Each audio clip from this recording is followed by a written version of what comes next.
Hello, in this video I explain you why I stopped completely with eating spinach. I know and you know that spinach, it has many good positive nutrients. For example, it has vitamin A, vitamin C, folate, it has a lot of potassium, and also spinach is well known for having a lot of non-heme iron. However, what most people do not realize is that the bioavailability of all these nutrients, the actual uptake of these nutrients in your cells, it is actually very low.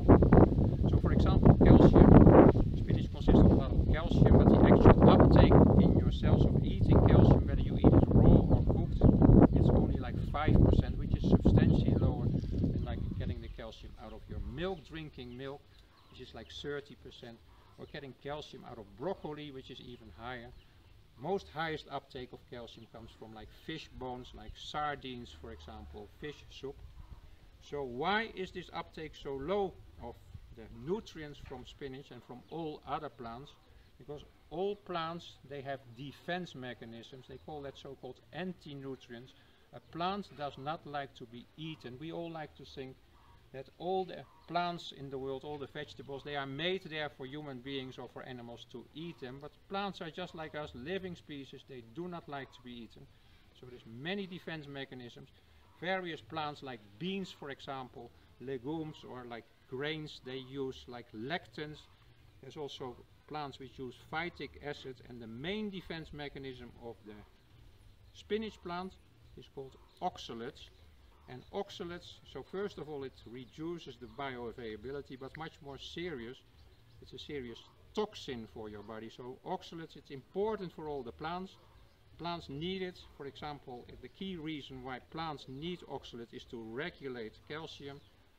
Also, as I explained, to defend, protect against being eaten. Also it helps to chelate, to remove heavy metals.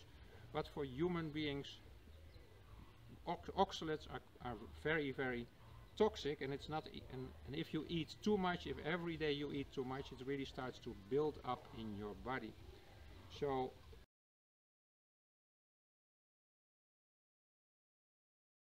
what I want to explain, if you are metabolically healthy, and remember only like 10% of us are really metabolically healthy.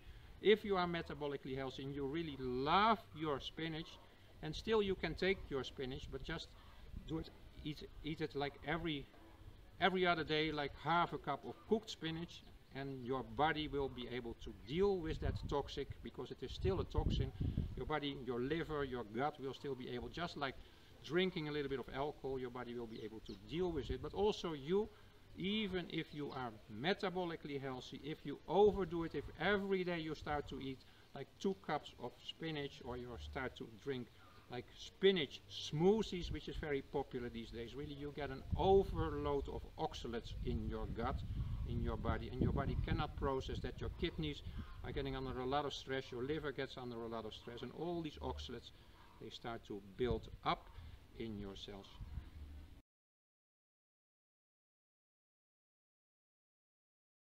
About a metabolically healthy person, but most of us are metabolically unhealthy. So if you already suffer from example from like stomach issues, you have SIBO, you have leaky gut, you have candida for example, now really I strongly advise you to do exactly the same as I do, that is to completely stop with all spinach and all other food which contains high amounts of oxalates, like sweet potato for example, or almonds.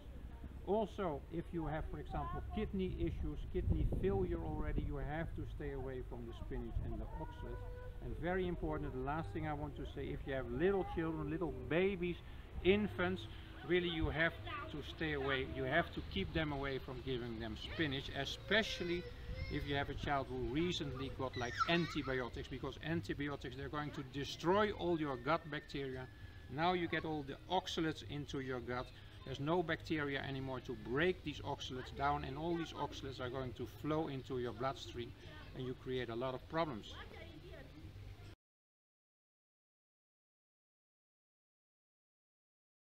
So why are oxalates so bad for us? Because oxalates, they are chemically a dianion. That means that it's a molecule which is double negatively charged, and thereby when it enters into your body in a free form, it is easy going to bind with all our important nutrients which are positively charged, such as potassium, but mainly with calcium and iron, which are double positively charged.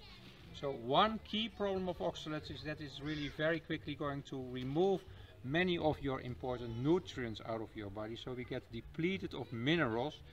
But a more serious problem is that when these oxalates, they bind with calcium, for example, it is going to create these crystal-like structures, these glass-like structures. It's like sandpaper kind of structures. It's tiny, minute, small atoms, very small, like nanocrystals. You cannot see them, but they are really rubbing against all the tissues in your body, and they're going to tear all the tissues.